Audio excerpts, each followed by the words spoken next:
அனைவருக்கும் வணக்கம். நேற்றுலேருந்து பார்த்தீங்கன்னா ஒரு விஷயம் ஓடிட்டுருக்கு. அது என்னென்னா, இவிஎம் மிஷனை ஆக்ட் பண்ணிட்டாங்க.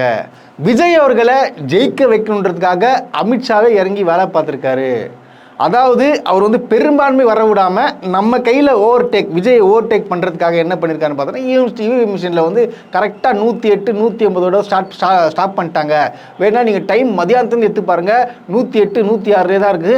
அப்புறம் திருப்பி 108 வந்துச்சு. அதே மதியானத்துலேருந்து சாயங்காலம் வரைக்கும் ஒரே நம்பரில் இருக்கும். இந்த மாதிரியான கேள்விகள்லாம் கேட்டு என்ன சொல்கிறாங்க, இது இவிஎம் மிஷின் பண்ணது தான், அது கண்டிப்பாக வந்து இந்த மாதிரி ஜெயிச்சிருக்க முடியாது அப்படின்ற ஏகப்பட்ட விஷயங்கள்லாம் வந்து சோஷியல் மீடியாவில் வந்து பரவிட்டு இருக்கிறாங்க. தயவு செய்து சொல்கிறேன், இதெல்லாம் உண்மையே கிடையாது. ஓப்பனாக சொல்லனா, பொதுமக்கள் தான் விஜய் அவர்களுக்கு வாக்கு அளிச்சிருக்கிறாங்க. நீங்கள் ஏற்றுக்கிறீங்களோ இல்லையோ, அவர் தான் முதலமைச்சர். கசப்போ எது வேணா வச்சுங்க, அவர் தான் முதலமைச்சர். இப்போ அவர் தான் வந்து என்ன பண்ண போகிறாரு, தமிழ்நாட்டை ஆள போகிறாரு. அவர் சொல்லி வந்தார், சொன்னார் பார்த்தீங்களா, அந்த வாக்குறுதிகள் எல்லாம் நிறைவேற்ற போகிறார். நிறைவேற்றி ஆகணும். நிறைவேற்றனா எதிர்கட்சிகள் சும்மா விட மாட்டாங்க. எதிர்கட்சிகள்ன்றது யார் சொல்கிறேன், எதிர்கட்சின்னா யார்? திமுக எதிர்கட்சியாக இருந்து சம்பவம் பண்ணது உங்களுக்கு எல்லாருக்கும் தெரியணும்.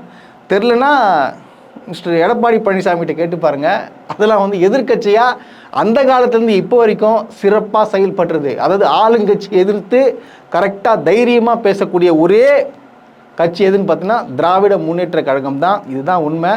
உதயநிதி ஸ்டாலினும் சரி, அங்கே உள்ள எம்எல்ஏக்களும் சரி, கண்டிப்பாக எதிர்த்து கேள்வி கேட்பாங்க. ஸோ அதுக்கெல்லாம் வந்து திரு ஜோசப் விஜய் அவர்கள் வந்து கண்டிப்பாக வந்து தயாராகி ஆகணும். நான் இன்னொரு விஷயத்தையும் நான் பதிவு பண்ண விரும்புகிறேன். இவர் பார்த்தீங்கன்னா தேர்தல் வாக்குறுதிகள் கொடுத்துருக்காரு, நிறைய விஷயங்கள் கொடுத்துருக்காரு. எப்படி இம்ப்ளிமெண்ட் பண்ணுவார் பண்ண மாட்டாருன்றது எனக்கு தெரியல. என்ன சொல்கிறாரு, 200 யூனிட் கரண்ட் ஃப்ரீ அப்படின்னு சொல்லியிருக்காரு. கரெக்டுங்களா? அது தர முடியலன்னா அவர் என்ன சொல்வாருன்னு தெரில. கண்டிப்பாக கொடுக்கணும். அது போல் பார்த்தீங்கன்னா எல்லா பஸ்ஸுலேயும், எல்லா பஸ், அந்த சாதாரண பஸ் அந்த பஸ்லாம் இல்லை, அனைத்து பேருந்துகளிலும் என்னுடைய தாய்மார்கள், என் தங்கைமார்கள் தமிழ்நாடு ஃபுல்லாக எங்கே வேணால் பயணிக்கலாம் அப்படின்றத ஒன்று சொல்லியிருக்காரு. அதே போல் பார்த்தோன்னா மூணாவது ஸ்ட்ராங்கான விஷயத்தை, இந்த விஷயத்தை மட்டும்தான் வந்து மெயினாக வந்து பேசி ஓட்டை வந்து பெண்கள்கிட்டேருந்து வாங்கினார். என்னென்னா பெண்கள் பாதுகாப்பு. பெண்கள் பாதுகாப்புக்கு நான் வந்து நோ காம்ப்ரமைஸ் அப்படின்னு சொல்லிட்டாப்புல. அது எந்த அளவுக்கு ஸ்ட்ராங்காக கொண்டு வர போகிறாருன்னு எனக்கு தெரியல. ஆனால் கண்டிப்பாக வந்து கொண்டு வரணும். இது 3 விஷயத்துலையும் இல்லை, ஏதாச்சும் ஒரு சின்ன ஒரு குறைபாடு ஏற்பட்டாலும் இது வந்து ஒரு மிகப்பெரிய பிரச்சனைக்கு உள்ளாகும். எதுக்கு நான் சொல்கிறேன்னு பார்த்தீங்கன்னா, இவர் வந்து ஒரு மெஜாரிட்டி பெரும்பான்மையோட இவர் ஆட்சி அமைக்கலை. இவர் ஜெயித்தது பார்த்தீங்கன்னா வெறும் 108 தான் ஜெயிச்சிருக்காப்புல. இன்னும் 15 எம்எல்ஏ இல்லை 16 எம்எல்ஏ கண்டிப்பாக வேணும், கொஞ்சம் ஸ்ட்ராங்காக ஃபார்ம் பண்ணுறதுக்கு தான். இதுதான் உண்மை. ஸோ ஒரு வேளை வந்து இவர் கூட்டணி வச்சு ஆட்சி அமைச்சாலும் ஏதாச்சும் ஒரு அசம்பாவிதங்களோ இல்லை அரசு மேலே வந்து ஏதாச்சும் கவர்மெண்ட் சரி நடக்கலைன்னு சொல்லிட்டு ஏதாச்சும் போராட்டம் படித்தாலோ விஜய் அவர்களுக்கு, அதாவது விஜய் தாவேகா தலைவர் விஜய், முதலமைச்சர் விஜய் இருக்கார் பார்த்தீங்களா, அந்த அரசுக்கு ஒரு பயங்கரமான ஒரு பேக்ட்ராப் கண்டிப்பாக ஏற்படும். ஏன் சிம்பிளாக சொன்னோன்னா, ஆட்சி கலையறதுல கூட நடக்கும் கண்டிப்பாக. ஏன்னா பெரும்பான்மையில இல்லை. ஸோ விஜய் அவர்கள் வந்து பார்த்து கத்தி மேலே நடக்கிற மாதிரி இப்போ அவர் கண்டிப்பாக வந்து எல்லாமே பக்காவாக பிளான் பண்ணி என்னென்ன பண்ணணும், நம்ம சொன்ன வாக்குறுதி எப்படி நிறைவேற்றுறது மட்டும்தான் நீங்கள் பிளான் பண்ணணும். அதே போல் பார்த்தீங்கன்னா முதலமைச்சர் அவர் ஜோசப் விஜய் அவர்களுக்கு நான் ஒரு வேண்டுகோள் விடுக்கிறேன். இங்கே பாருங்கள், இன்னைக்கு அதாவது பார்த்தோன்னா இன்னைக்கு இப்போ வந்த செய்தி என்னன்னு பார்த்தீங்கன்னா, ஆர்கே நகர் பகுதியில் தினேஷ் என்ற வட்ட செயலாளர் என்ன பண்ணியிருக்காரு, 10 வயது ஒரு குழந்தைய பாலியல் வன்கொடுமை செஞ்சிருக்காரு. குறிப்பாக ஆர்கே நகர் பகுதியில் 10 வயது சிறுமிக்கு தாவேகா சேர்ந்த நிர்வாகி ஒருவர் பாலியல் தொல்லை கொடுத்து கைது செய்திருக்கிற சம்பவம் வந்து தற்போது பரபரப்பை ஏற்படுத்தியுள்ளது. பெண்களுக்கு அதாவது வட்ட செயலாளர் என்ன பண்ணியிருக்காரு, எந்த தைரியத்தில், யாரு கொடுத்த தைரியத்தில் நம்ம ஜெயிச்சிட்டோம், நம்ம என்ன வேணா பண்ணலாம் அப்படின்ற ஒரு தைரியத்தில் எப்படி இது பண்ணியிருக்காரு. இது முதலமைச்சராக வரப்போகிற ஜோசப் விஜய் அவர்கள் வந்து இது பயங்கரமாக வந்து நீங்கள் வந்து உங்கள் நிர்வாகிகளுக்கோ இல்லை எல்லாருக்கும் ஸ்ட்ரிக்டாக சொல்லணும். ஏன்னா இந்த மாதிரி ஆட்கள் நீங்கள் எதுக்காக வந்தீங்க, மெயினாக பெண்களுக்கு நான் பாதுகாப்பு கொடுப்பேன், எவனாவது தொட்டிங்கன்னா நோ காம்ப்ரமைஸ் விட மாட்டேன், என் அக்கா தங்கச்சியில் எவனா தொட்டிங்கன்னா விட மாட்டேன்னு சொல்லி அந்த அளவுக்கு மைண்டில் செட் பண்ணி நீங்கள் உள்ளே வந்திருக்கீங்க. ஆனால் உங்கள் கட்சியில் இருக்கிறவங்க இந்த மாதிரி பண்ணுறாங்க. இதுக்கு வந்து இப்போ நீங்கள் வந்து ஆட்சி வந்து இன்னும் ஏற்கலை அப்படிலாம் இல்லை. உங்கள் கட்சியில் இருக்குன்னு தெரியும், எதை வச்சு அண்ணன் வந்திருக்காரு, அண்ணன் பெண்களுக்கு பாதுகாப்பு கொடுக்க வந்திருக்கான்னு தெரியும். தெரிஞ்சும் அவன் இந்த மாதிரி பண்ணியிருக்கானா, நீங்கள் என்ன ஆக்ஷன் எடுக்க போகிறீங்கன்னு தெரியல. ஆல்ரெடி பார்த்தீங்கன்னா போக்சோ சட்டத்தில் கைது பண்ணிட்டாங்க. நீங்கள் வந்து இதுக்கப்புறம் எதுவுமே வரக்கூடாது, ஸ்ட்ரிக்டாக நீங்கள் சொல்லி ஆகணும். இல்லைனா அது வந்து மிகப்பெரிய ஒரு பிரச்சனையில் கொண்டு போய் முடியும். அதே போக பார்த்தீங்கன்னா நிறைய இடத்துல தாவேகாவினர், அதாவது வெற்றி கொண்டாட்டம் என்ற பேரில் பொதுமக்களுக்கு பயங்கரமான ஈடுபாடு கொடுக்குறானுங்க. ஒன்றும் இல்லைங்க, இந்த ஸ்ரீரங்கத்தில் இங்கே பாருங்கள், இங்கே நடக்குது கூத்த பாருங்கள்.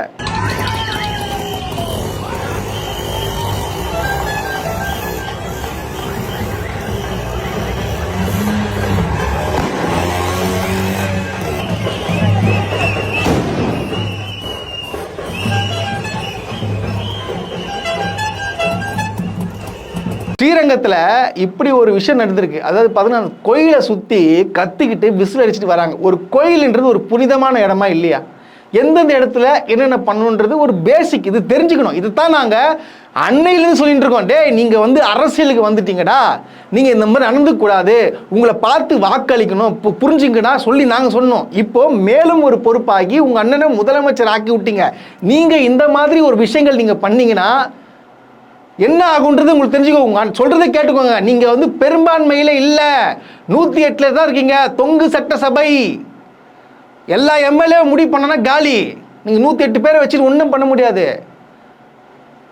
ஸோ அதனால் புரிஞ்சுக்கோங்க. சும்மா வந்து பொதுமக்கள் டிஸ்டர்ப் பண்ணிக்கின்னு, இல்லை வந்து நம்மளை விமர்சிக்கலாம், அவங்கள கலாய்க்கலாம், அவங்கள போய் எதனா ஒரு பிரச்சனை பண்ணலாம், இந்த மாதிரிலாம் பண்ணிங்கன்னா இது எங்கே போய் முடியும், பிரச்சனை முடியும்னு பார்த்தோன்னா திரு ஜோசப் விஜய் முதலமைச்சர், உங்கள் அண்ணன் ஜோசப் விஜய்க்கு போய் முடியும். உங்கள் அண்ணன் மட்டும் இல்லை, இப்போ எங்களோட அண்ணன் கூட தான், அவர் தான் எங்களோட முதலமைச்சர். ஆனால் தயவு செய்து இந்த மாதிரி அக்ரமணியத்தில் ஈடுபடாதீங்க. அதே போல் பார்த்தா நிறைய பேர் என்ன பண்ணுறான், எங்களுக்கு வந்து ஒரு மெசேஜ் அனுப்பிச்சுட்டு இருக்கான், அவனை செத்திங்கன்னா நீங்கள் மாட்டினீங்கன்னா கண்டோண்டா, எங்கள் அண்ணனை பற்றி தப்பாக பேசுவேன். என்னடா பேசுனேன்? அரசியல் ரீதியாக எதிர்த்தேன், பேசினேன். ஆனால் நீங்கள் என்ன பண்ணீங்க, ஒரு முதலமைச்சர் மு.க. ஸ்டாலின் அவர்களையும் துணை முதலமைச்சர் உதயநிதி ஸ்டாலின் அவர்களையும் என்னென்ன பண்ணீங்க? அவங்க 2 பேர் இருக்கும்போது அவங்களை எவ்வளோ தரைக்குறைவியாக ஆபாசமாக பேசுகிறாங்க. நாங்கள் பேசுனது யாரை? ஒரு சாதாரண ஒரு தலைவர், கட்சி தலைவராக வந்தார், அப்போ நாங்கள் பேசணும். ஆனால் இப்போ நாங்கள் பேச மாட்டோம். ஏன்னா ஒரு முதலமைச்சர்ன்ற ஒரு பதவி அவருக்கு இருக்குது. அவருக்கு எந்த அளவுக்கு நாகரிகமாக அரசு எங்களுக்கு பேசணுன்றது தெரியும். அப்படி தான் நாங்கள் பேசுவோம். மரியாதை இல்லாமலாம் நாங்கள் எப்பவுமே பேசவே மாட்டோம். இதுதான் எங்களுக்கும் உங்களுக்கும் உள்ள வித்தியாசங்கள். சரியா? எங்களை அரெஸ்ட் பண்ணணும் அதெல்லாம் வேலையை விட்டுட்டு போயிட்டு வேலையை பாருங்கள். எனக்கு அரெஸ்ட் பண்ணுறதுக்கான நான் எந்த தப்பும் நாங்கள் பண்ணல, ஆபாசமாக பேசல, எதுவும் பேசலை. ஸோ எங்களுக்கெல்லாம் பயன்றது கிடையாது. அதனால் உங்கள் வேலையை பார்த்து உங்கள் அண்ணனுக்கு எப்படி, அதாவது தமிழ்நாட்டு மக்களுக்கு இப்போ நீங்கள் தான், உங்களுக்கு தான் தமிழ்நாடு, இந்த தமிழ்நாட்டு மக்களை எந்த அளவுக்கு டெவலப் பண்ணணும், நம்ம எந்த இதெல்லாம் கொண்டு வரணும், மாற்று அரசியல் ரெடி பண்ணணும் அப்படின்றத பண்ணணும். அதே போல் ஜோசப் விஜய் அவர்கள் பார்த்திங்கன்னா என்ன சொல்லியிருக்காருன்னா, இப்போ நான் ஆட்சி அமைஞ்சவுடன் எல்லாமே மாறிடும் அப்படின்னு சொல்லிக்கிறாப்புல. ஒயின் ஷாப்பில் முதல்ல 10 ரூபாய் கட் ஆகிடும்னு நினைக்கிறேன். இது நோட் பண்ணிப்பார் அவர். ஒயின் ஷாப்பில் 10 கட் ஆகிடும். அது போல் பார்த்தீங்கன்னா எல்லாமே தூய்மை ஆகிடுவானுங்க, எவனும் கொலை பண்ண மாட்டானுங்க, அந்த உணர்ச்சிகள் வராது பெண்கள் மேலே, எல்லாமே மாறிட்டு எல்லாம் மாறிடுவானுங்க, மாறி ஆகணும். இதை தான் அவர் இம்ப்ளிமெண்ட் பண்ணார். ஸோ இதை நடக்கும். எந்தவித கொலைகளோ இல்லை பிரச்சனைகளோ எது நடந்தாலும் முழு பொறுப்பு, அதாவது பதவியேற்ற பொறுப்பு, முழு பொறுப்பு யாருன்னு பார்த்தீங்கன்னா திரு ஜோசப் விஜய் அவர்கள் தான், சீஃப் மினிஸ்டர் ஜோசப் விஜய் அவர்கள் தான், அவர் தான் பார்த்துக்கணும். இப்போ வருவானுங்க. இப்போ பார்த்தீங்கன்னா இப்போ எங்கேயாச்சும் ஒரு கொலை நடக்கும், ஏதாவது பிரச்சனை நடக்கும், வேணா ஒருத்தன் வெட்டின்னு செத்தான், அதுக்கப்புறம் எங்கள் அண்ணன் இது வருவார், எங்கள் அண்ணன் இப்போ எங்கள் அண்ணன் பொறுப்பாவார்னு சொல்லிட்டு கேட்பீங்க. இதே தான் நாங்களும் கேட்டோம். எவனோ ஒருத்தன் வெட்டின்னு சேர்த்துறான், அதுக்கப்புறம் முதலமைச்சர் மு.க. ஸ்டாலின் பொறுப்பாவார், கேட்டால் சட்டம் ஒழுங்கு சரி, அதுதான் நாங்களும் சொல்கிறோம், சட்டம் ஒழுங்கு சரியில்லை. இந்த சட்டம் ஒழுங்கை எப்படி நீங்கள் கொண்டு வருவீங்க? இதை தான் நாங்கள் கத்திட்டு இருக்கோம். இந்த சட்டம் ஒழுங்கை சரியாக பார்த்துக்கணும். ஒருவேளை அவர் சொன்ன மாதிரியே எல்லாமே இம்ப்ளிமெண்ட் பண்ணி கரெக்டான ஒரு தமிழ்நாடை கரெக்டாக கொண்டு போயிட்டு எல்லாருக்கும் பிரச்சனை இல்லாமல் சொன்ன வாக்குறுதிகள்லாம் காப்பாற்றினால கண்டிப்பாக நாங்கள் துணை நிற்போம். எங்களுடைய முதலமைச்சருக்கு நாங்கள் துணை நிற்போம். நாங்கள் இந்த மாதிரி குறையெல்லாம் சொல்லிகிட்டு இருக்க மாட்டோம். சரியாக பண்ணார்னா கண்டிப்பாக முதல் குரல் எங்கள் வரும். அதே போல் தவறாக அரசில் ஏதாவது தவறு இருந்துச்சுன்னா தைரியமாக குரல் கொடுப்போம். அது எப்படி நாகரிகமாக பேசணுன்றது எங்களுக்கு தெரியும். கண்டிப்பாக குரல் கொடுப்போம். நாங்கள் மட்டும் இல்லை, எல்லாருமே குரல் கொடுப்பாங்க. உங்களுக்கு எல்லாருக்கும் தெரியும் திமுககாரன் எந்த அளவுக்கு இறங்கி அடிப்பான்றது தெரியும். அந்த அளவுக்கு இறங்கி அடிப்போம். ஸோ இந்த ஆட்சி பார்த்திங்கன்னா மக்கள் ரொம்ப பார்த்திங்கன்னா என்ன சொல்கிறாங்க, ஒரு மிகப்பெரிய அலை, அதாவது பார்த்திங்கன்னா ஜெயிக்க வச்சுட்டாங்க, அப்படிலாம் இல்லை, அப்படிலாம் கிடையாது. இது பெரும்பான்மை இல்லை, ஆனால் 108 தொகுதியில் ஜெயிச்சிருக்காரு, அவ்வளோதான். இதுதான் விஷயம். ஆனால் மீடியாலாம் நினச்சாலே எனக்கு ஒரு விஷயத்தை என்னால் ஏற்றுக்க முடியல. அந்த மீடியாக்காரங்க என்ன போடுறாங்கன்னா, இப்போது என்ன சொல்கிறாங்க, 108 பெரும்பான்மை மக்கள் வந்து பெரும் ஆதரவு கொடுத்துட்டாங்க இப்படின்னு சொல்லிட்டு போடுறாங்க. ஒருவேளை நீங்கள் எப்படியே ஏற்றுவங்க, ஒருவேளை 108 திமுகவாக இருந்து தாவேக்கா வந்து 72 இல்லை 73 சீட்டை இருந்து அப்படி இருந்துச்சு என்ன தெரியுமா சொல்லியிருப்பாங்க, பார்த்தீங்களா மக்கள் அவங்கள வந்து தோக்கடிச்சிட்டாங்க, பெரும்பான்மை இல்லாமல் நிற்கிறாங்க, மக்கள் ஆதரவு இல்லை, இந்த மாதிரியான விமர்சனங்கள் யார் வச்சிருப்பாங்க, திமுகவில் விமர்சிச்சிருப்பாங்க. இதான் உண்மை. ஒரே கண்டென்ட்டு, ஆனால் தாவேக்காக்கு ஒரு பக்கம், திமுகவுக்கு ஒரு பக்கம். ஸோ இந்த மாதிரியான நரேட்டிவ் செட் பண்ணி எந்த அளவுக்கு திமுக மேலே வந்து பழி சுமத்துனாங்கன்றது உங்களுக்கு எல்லாருக்குமே தெரியும். அது விடுங்க. ஆனால் இந்த மீடியாக்கள்லாம் கொஞ்சம் மாறணும், அவ்வளோதான் சொல்ல முடியும். எது எப்படியோ ஆட்சி சிறப்பாக நடந்தால் எல்லாருக்கும் சந்தோஷம், நடக்கலைன்னா வாய்ப்பே கிடையாது, கண்டிப்பாக டிசால்வ் பண்ணிடுவாங்க. இதுதான் உண்மை, இது எல்லாருக்குமே தெரியும். அதனால் விஜயனா தயவுசெய்து நீங்கள் சொன்ன வார்த்தையை நீங்கள் காப்பாற்றுன்ற நம்பிக்கை எங்களுக்கு இருக்குது. எங்களுக்கு இல்லை, தமிழ்நாட்டு மக்களுக்கு, உங்களுக்கு ஓட்டு போட்ட தமிழ்நாட்டு மக்களுக்கு அனைவருக்கும் இருக்குது. எல்லாரும் வந்து உங்களுக்கு நடிகர் அப்படின்னு சொல்கிறாங்க, நீங்கள் இன்னும் அரசியல் தெரியாதோன்னு சொல்கிறாங்க. இது தெரிஞ்சுப்பீங்களோ தெரியாமோ நீங்கள் இறங்கிட்டீங்க, முதலமைச்சராக வந்துட்டீங்க, நீங்கள் தான் இதுக்கப்புறம் எல்லாமே நீங்கள் பார்த்துக்கணும். எல்லாம் உங்ககிட்ட இருக்குது. இந்த ஆட்சி பார்த்தோன்னா 1 வருஷம் நீடிக்குமா இல்லை 5 வருஷம் நீடிக்குமான்றத உங்களுடைய நடத்தை தான் இருக்குது. எனக்கு அவர் முதலமைச்சர் மு.க. ஸ்டாலின் அவர்கள் வந்து தோத்தாரு அப்படின்ற அதெல்லாம் வேறு விஷயங்க. ஆனால் மனுஷன் களத்தில் எப்பவுமே இருப்பார்ன்ற நிரூபிச்சிட்டார். ஒருத்தன் தோல்வி அடைஞ்சானா, அதுவும் ஒரு முதலமைச்சராக இருந்து தான் நிற்கக்கூடிய தொகுதியில் தோல்வி அடைஞ்சானா யாராலும் சரி கிட்டத்தட்ட 1 வாரமாக 2 வாரம் 1 மாதம் கூட வெளியே வர மாட்டாங்க. அவங்களுக்கு வந்து என்ன பேசணும்னு தெரியாது, பேச மாட்டாங்க யார்கிட்டுமே. ஆனால் தோத்த அடுத்த நாளே கொளத்தூர் மக்களை போய் சந்திச்சிருக்காரு, அங்கே போய் நன்றி தெரிவிச்சிருக்காரு. அங்கே இருக்கிற மக்கள்லாம் அழுகுறாங்க. இங்கே பாருங்க, அவர் எடுத்து தோத்தாரு, அதுதான் ரொம்ப கஷ்டமாகுது. வேற எதாவது தோத்தினாலும் எங்களுக்கு கஷ்டம் கிடையாது, அவர் எங்களுக்கு கஷ்டம்.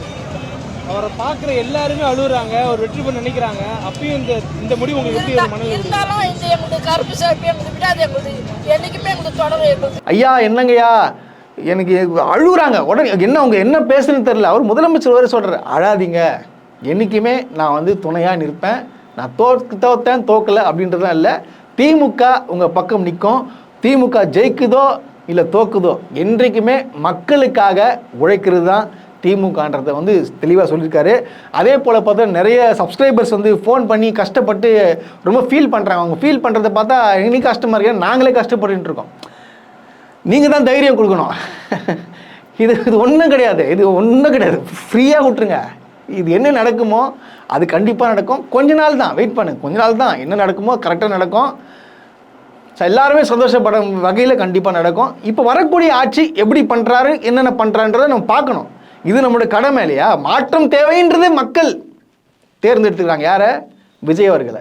அதாவது இப்போ வந்து நியூஸுங்க, நம்ம ராயபுரம் தொகுதி எம்எல்ஏ விஜய் தாமு அவர்கள் என்ன பண்ணியிருக்கான்னு பார்த்தீங்கன்னா, கேக்கை எதில் வெட்டியிருக்காருன்னா 2 அடி உயரத்தில் நீளம் இருக்கிற ஒரு அருவாளால் என்ன பண்ணியிருக்காரு, வீச்சு அருவாளால் கேக் வெட்டிக்கிறாப்புல. சமூக வலைத்தளத்தில் எல்லாருமே நீங்கள் பார்த்துருப்பீங்க, இந்த மாதிரி வந்து கேக் வெட்டி கத்தியால் கேக் வெட்டி இந்த மாதிரி கொண்டாடக்கூடாது அப்படின்னு சொல்லிட்டு எல்லாருக்கும் தெரியும். பண்ணால் அவங்க மீது வழக்கு பாயும் அப்படின்றது எல்லாருக்குமே தெரியும். ஆனால் இவங்க என்ன பண்ணுறாங்கன்னா, இப்போ தான் எம்எல்ஏ ஆனார், இன்னும் எம்எல்ஏ ஆகிட்டு இன்னும் பதவி கூட ஏற்கலை, இருந்தாலும் நான் வந்து ஆளுங்கட்சி ஆகிட்டேன் அந்த ஒரே நோக்கத்தில் கத்தி எடுத்து வெட்டுறாப்புல. பக்கத்தில் இருக்கிற லைலா மணி தெளிவாக சொல்கிறாரு, பாருங்கள் அந்த வீடியோ பாருங்கள்.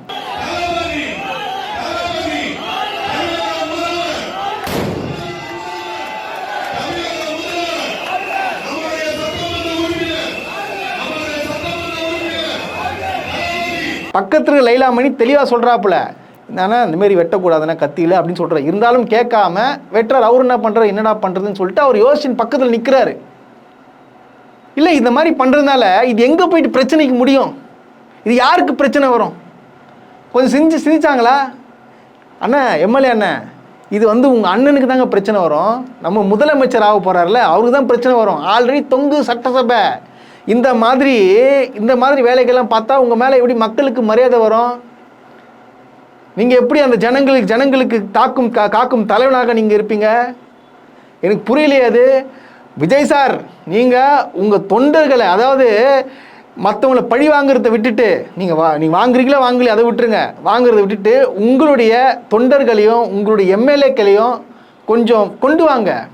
எம்எல்ஏனா என்ன, எப்படி இருக்கணும், நம்மளுடைய சமுதாயத்திற்கு முன்னுதாரணமாக இருக்கணும், நம்ம தான் தமிழ்நாடே காக்க போகிறோம். ஸோ காக்க போகிறவங்கிட்ட எப்படிலாம் நடந்துக்கணும், கட்டுப்பாடோடு இருக்கணுன்றதை தயவுசெய்து சொல்லிக் கொடுங்க. இல்லைனா உங்களுக்கு உங்களுடைய ஆட்சிக்கு மிகப்பெரிய ஒரு பிரச்சனையை உண்டாக்குன்றத ஒரு ஆச்சரியமே இல்லை. அது போக பார்த்தீங்கன்னா போயிட்டு ரோடுங்க, ரோட்டில் என்ன பண்ணுறான், ஆடை வெட்டுறான். ஒரு ஆடை பலி கொடுத்து கொண்டாடுறானுங்க. வீடியோ பாருங்க.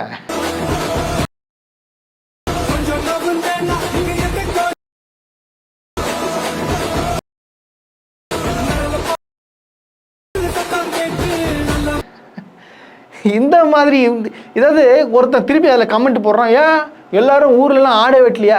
அது வந்து கோயிலில், அது வந்து ஒரு பர்டிகுலர் ஏரியாவில் ஆடு வெட்டி சாமிக்கு படைப்பாங்க. ஆனால் இது நடு ரோட்டில் ஆட்டை வெட்டி கொண்டாடுறீங்க. இது இது இது தவறா இல்லையா? இது தான் நாங்கள் தொடர்ந்து கேட்டுட்ருக்கோம். ஆனால் இனிமேலே இப்படி பண்ணிங்கன்னா இது சும்மா எப்படி முடியுன்றது தெரியாது. மக்கள் யாரை நம்பி யாருக்காக ஓட்டு போட்டிருக்காங்க? வேட்பாளர்களே தெரியாமல், வேட்பாளர்கள் பேரை கூட தெரியாமல் ஒருத்தங்க விஜய் வரணும், விஜய் தான் எல்லாம் பண்ணுவார், அவர் வந்து ஒரு ஹீரோவை பார்த்தாங்க, இப்போ வந்து சிஎம்மாக பார்க்கணும்னு நினச்சாங்க. ஸோ பார்க்க போகிறாங்க, சிஎம் பார்க்க போகிறாங்க, இப்போ ஜெயிச்சாச்சு. அப்போது மக்களுக்கு வந்து ஒரு வெறுப்புணர்வு ஏற்படுற வகையில் இது கண்டிப்பாக வரும். அதே போல் எல்லா மகளிர்களுக்கும் பார்த்தீங்கன்னா ஒன்று சொல்லிக்க விரும்புகிறேன். நீங்கள் ஆசைப்பட்டீங்க, ஒரு பர்சனல் க்ரஷ்னால நீங்கள் ஓட்டு போட்டீங்க. ஆனால் நிறைய மகளிர் என்ன சொல்கிறாங்க, விஜய் அண்ணா வந்தால் எல்லாம் ஒரு மேஜிக்காக மாறிடும் அப்படின்னு சொல்கிறாங்க. ஆனால் லாஜிக்காக பார்க்கணும்.